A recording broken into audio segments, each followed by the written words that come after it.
Whether you're a student looking to crack your exams or a professional, building your English vocabulary will always be of some help to you. Having a good repertoire of words will always set you apart in a crowd. So, without wasting time, let us look at 7 words this week. Do you know what is the best way to remember a word? The best way to remember a word is to associate it with an image or a feeling or some situation in your life, right? So for this video, I have used several images for each one of those words. And these images were just Google searched. I have not checked for copyrights. So if you think your image is on display and if you do not like that, please write to me at stellium@gmail.com. The email address is right in front of you. Thank you. So word number 1, insouciant. Insouciant is an adjective. It stands for somebody who is free from worry, careless, nonchalant, debonair, jaunty. It's used in a negative connotation. Somebody who lacks seriousness that is actually needed in a situation. When somebody behaves in a very flippant way or a nonchalant way, as if they are not interested, they're not serious about the situation, then you call them insouciant. An insouciant is an adjective, it describes something. So let us see some usage. Her insouciant tone clearly showed her lack of awareness of the complexity involved. He has a reputation of being insouciant in business meetings. That means no promotion. Her insouciant behavior earned her a few enemies because insouciant behavior can really piss people off, right? If somebody is not behaving with the seriousness that is expected of them, or without the seriousness for a particular situation, it really irritates people who are in responsible situation, who are taking responsibility for the situation. So insouciant behavior or boyish, childish behavior should be avoided at all costs, right? And it is always used in negative connotation. Remember that this word is used in negative connotation and rarely in positive connotation. So please remember that. Okay. Word number 2, connotation.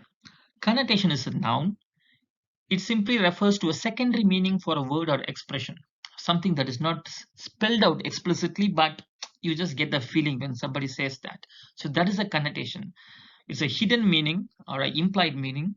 Synonyms could be undertone, implication, import. Import, not in import and export, but import here refers to the summary of what someone said, right? What is the summary of what someone said? That is import.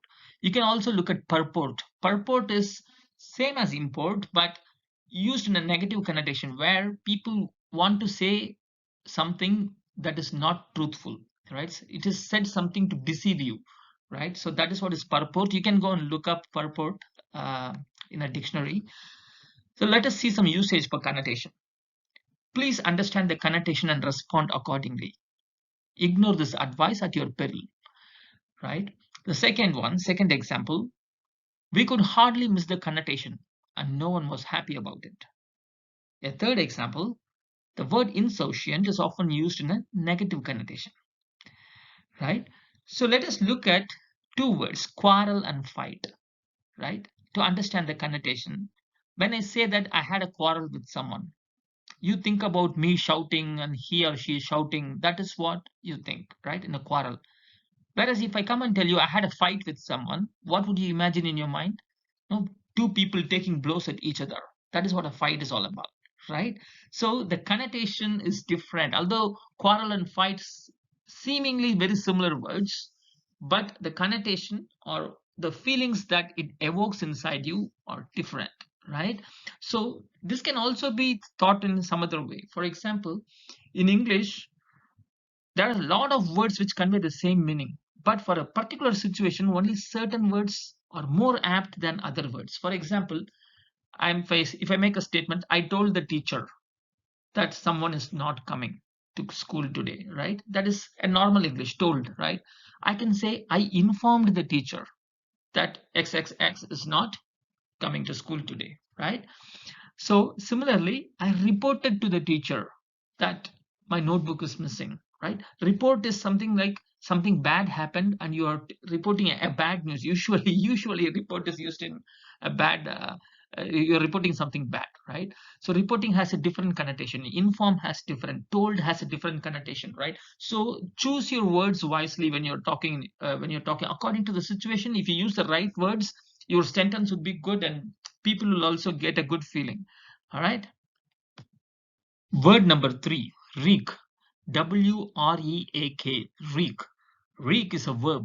It means causing to happen, to inflict or execute. That is what reek means. A common usage of reek is wreak havoc, which means cause destruction. Similarly, the word inflict is often used to inflict defeat upon someone, right?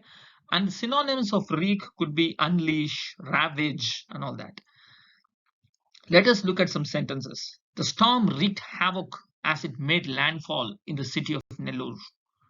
Genghis Khan and his army wreaked death and destruction on all cities on their way. There is also another English word called reek, but it is spelled as R-E-E-K. So what is that reek? That reek, R-E-E-K, means it means full of, saturated to the brim, right? Complete, fully. That is what reek means. For example, the decision to hold rallies amidst a raging pandemic reeks of stupidity. Because if you hold a rally when there is an infectious disease on the prowl, the disease is going to spread. It's very simple. It's common sense, right? So if you're not listening to common sense, it is stupidity. An alternate construction of the same sentence without using reek would be the decision to hold whatever has stupidity written all over. That is another way of expressing the same meaning but with different sentences. Just look at the phrase has stupidity written all over, right? So that is word number 3, reek for us. W-R-E-A-K and R-E-E-K. 2 words we saw here. Word number 4, breach. Breach is a verb. It means break boundaries. Usually, breach refers to breaking of secure boundaries. Synonyms could be rupture, not rapture. Rapture is different. Rapt attention, rapture, that is what rapture means. But rupture means to break, right? Rupture or infraction. There are 2 synonyms. There are many, but these are the 2 prominent ones, rupture, infraction. Let us look at some usage. There was a heavy downpour last night. The water swelled in the river, breached the banks, and inundated the whole village. We also learned another new word here, inundate. Inundate means to flood. Instead of saying flooded the whole village, you can say inundated the whole village. Perfect. Second sentence, Gabba, the undefeated Aussie fortress that had stood tall for 32 long years, was finally breached by a young Indian team. See, this sentence refers to the recent cricket series we had with Australia. Aussie means Australia here, right? So Indian team had been to Australia and they won Australia there. And one of their most famous wins came from Gabba. Gabba is a stadium there in Australia, in which Australia had always won all their matches in the past 32 years. They have never lost. Maybe they won the match or they drew the match. That was a draw, which means that both are equal. Both the team and the opponent team, they are equal. That is what a draw means. So Gabba was famous for that. For 32 long years, they have never been defeated. And this year, a very young Indian team, which did not have a lot of star players, it had a lot of young players, new players. These players won Australia there, right? So in this sentence, we can also see that I have said Gabba stood tall for 32 long years. What is meant by standing tall? Standing tall simply means that you are a notch higher than the rest of the people, right? You can also say when you say that somebody is head and shoulders above the rest, it doesn't mean that they are tall. That is just a literal meaning. The figurative meaning or the metaphorical meaning simply means that in terms of abilities or skills, somebody was better than the rest, right? When that is the case, we say somebody stood tall or they were head and shoulders above than the rest, right? So that is the figurative meaning.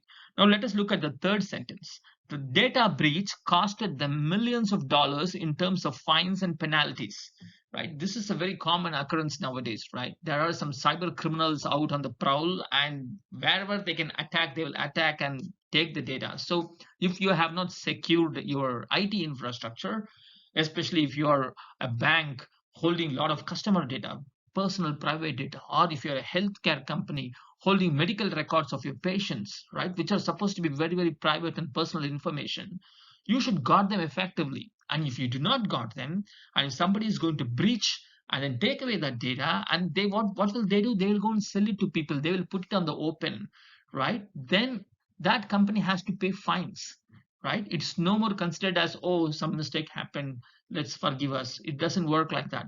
Nowadays, the rules are more stringent or more strict, and if there is a data breach, you pay fines, right? So that is the end of our word 4, which is breach. Word number 5, ramification. Ramification is a noun. It means branching from a root point, the branching of veins, branching of trees, the literal.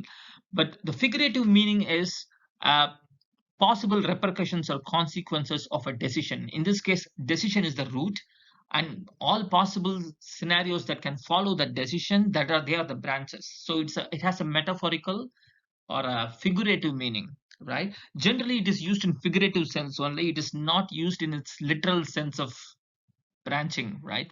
So synonyms, that's why I have listed the synonym as consequence. So let us look at some usage. No decision should be taken without weighing on the ramifications. Usage number 2. The decision was particularly a tough one, considering the potentially deadly ramifications that could ensue. Here I have used a word called ensue because it is more apt for this situation. I could have said follow, right? For example, considering the potential deadly ramifications that could follow, right? Instead of saying follow, I have said ensue. Ensue is a much better representation in this context. Let us look at the third sentence. The prisoner of war was treated well, as they were wary of the ramifications of unethical treatment. In this case, there is a new word called wary. Wary means careful, right? So the people who captured the army person and kept him as a prisoner of war, they are treating that person very nicely. Why? Because they know that if they mistreat that person, there will be some consequences. So the ramifications of unethical treatment, they were wary about it. So that is how this sentence is formed. So that's end of word number 5, ramification. Word number 6, debilitating. Debilitating is an adjective. If you closely observe this word, you can see that it is made up of debilitate plus ing. Debilitate is a verb and ing is just ing, that is added to the verb. And whenever you see that a verb and an ing together, which is used as an adjective, you should know that grammatically they form a class of words called present participle. The meaning of debilitating is to weaken, enfeeble. Some of the synonyms: cripple, attenuate, weaken, enervate. If you look at attenuate, attenuate is generally used in signal processing. Generally, when you transmit a signal over a period of distance, the signal slowly weakens and you have to put some repeaters to bring it up to its original amplitude, right? Or if you throw a stone in some water, right? Initially the waves are big, right? There's a huge wave that forms. Slowly the waves become small, small, small, and then they just fade away, right? That is what is called attenuation. Similarly, if you look at innervate, the root word, you can see it has something to do with nerve, right? So when you say innervate, it simply means that something that has made you very tired, that you don't want to do work and all that. That is what innervate means. Let us look at some usage here. My father suffered a debilitating stroke that crippled his speech and movement in one side of his body. He survived for 10 months before passing into the ages. In this sentence, you can see that I have used this phrase, passing into the ages. Passing into something means becoming a part of it, right? They're basically merging into one.